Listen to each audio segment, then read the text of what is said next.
ये tie up हुआ है जी आम आदमी पार्टी और कांग्रेस का, क्या फायदा इसको लगता है आपको, क्या होगा जी पार्टी को? राष्ट्रीय स्तर पे सांप्रदायिक ताकतें हावी हो रही थी और हमारे नेता श्री राहुल गांधी जी ने इंडिया गठबंधन बना के समूचे राष्ट्र स्तर पे विपक्ष को एक करने का जो बीड़ा उठाया था, उसी के तहत चाहे समाजवादी पार्टी से हो, चाहे आम आदमी पार्टी से हो या किसी दूसरी पार्टी से गठबंधन की बात हो, तो कांग्रेस पार्टी की एक सोच है कि सांप्रदायिक ताकतों को कमज़ोर करने के लिए विपक्ष को एकजुट किया जाए, क्योंकि सांप्रदायिक ताकतें आज देश को कमज़ोर करने का प्रयास कर रही हैं, देश को तोड़ने का प्रयास कर रही हैं। और जिस तरह से भिन्न भिन्न दलों से कांग्रेस पार्टी इंडिया गठबंधन में होकर सभी ये गठबंधन कर रहे हैं, वास्तव में एक बहुत अच्छा शुभ संकेत है। और आने वाले लोकसभा चुनाव में इंडिया गठबंधन एक सुनामी के रूप में आएगी। और देखना, ये जो 400 पार का ये बीजेपी वाले नारा दे रहे हैं, मेरे को लगता है कहीं ये 100 से नीचे ना आ जाए। ये वोट जो काटे जाते थे, आम आदमी पार्टी लगभग कांग्रेस का वोट ही ले रही थी, अब वो वोट कटने की बजाय जुड़ेगा, तो आप मान रहे हैं कि काफ़ी बहुत बड़ा फायदा होने जा रहा है? कांग्रेस पार्टी की एक सोच थी कि विपक्ष का वोट बिखरने ना पाए, और उसी के तहत इंडिया गठबंधन बना के समूचे विपक्ष को एक किया गया था, ताकि विपक्ष का वोट इकट्ठा रहे।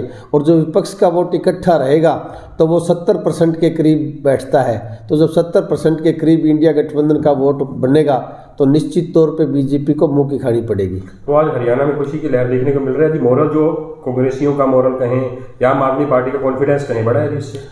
हरियाणा में भी खुशी का माहौल है, उसके साथ साथ समूचे राष्ट्र में, पूरे हिंदुस्तान में, पूरे भारत में खुशी का माहौल है, क्योंकि सांप्रदायिक ताकतों को हर एक आदमी कमज़ोर करना चाहता है। और ये सांप्रदायिक ताकतों के जो लोग हैं, ये माफी वीर सावरकर जी के वंशज हैं। ना तो इनका आज़ादी की लड़ाई में कोई योगदान था और ना अब कोई भारत के विकास में इनका योगदान है। ये सिर्फ पूंजीपतियों को मनमाने छूट देने के लिए या दूसरी सुविधाएं देने के लिए आम जन मानस के हितों पे हमेशा ये कुठाराघात करती है। और इसी तरह से हमारे 20 दिन से अन्नदाता हमारे किसान बॉर्डर पे बैठे हैं इतनी ठिठुरती ठंड में, लेकिन बीजेपी के किसी भी नेता ने जाके आज तक बॉर्डर पे उनसे ये नहीं पूछा कि हम आपकी बात सहानुभूतिपूर्वक सरकार को पहुंचाएंगे। सिर्फ मीटिंग खेल के किसानों को गुमराह किया जा रहा है। इस प्रकार वीडियो सामने आ रही है जी, गोली ये चलाई जा रही है लोगों पर, किसानों पर, तो कैसे देखते हैं जी? डिक्टेटरशिप कहा जा सकता है जी इसे?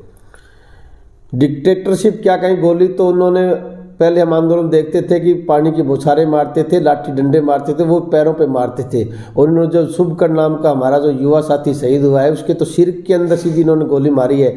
तो ये तो एक तानाशाही प्रवृत्ति का प्रतीक है, क्योंकि ये तो उग्रवादियों जैसा व्यवहार आज अन्नदाता के साथ किया जा रहा है। इसकी जितनी निंदा की जाए उतनी कम है।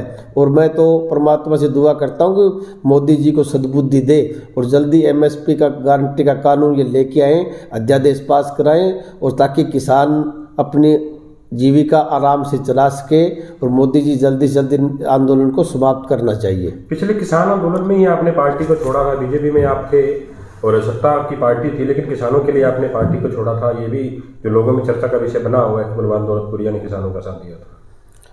देखिए, मैं भी एक किसान का बेटा हूँ और हमारा प्रदेश भी एक कृषि प्रधान प्रदेश है। और हम सभी हरियाणा वासियों का ये धर्म बनता है कि किसान का, मजदूर का हम डट कर साथ दें। अगर किसानी जिंदा रहेगी तो हम सब जिंदा रहेंगे।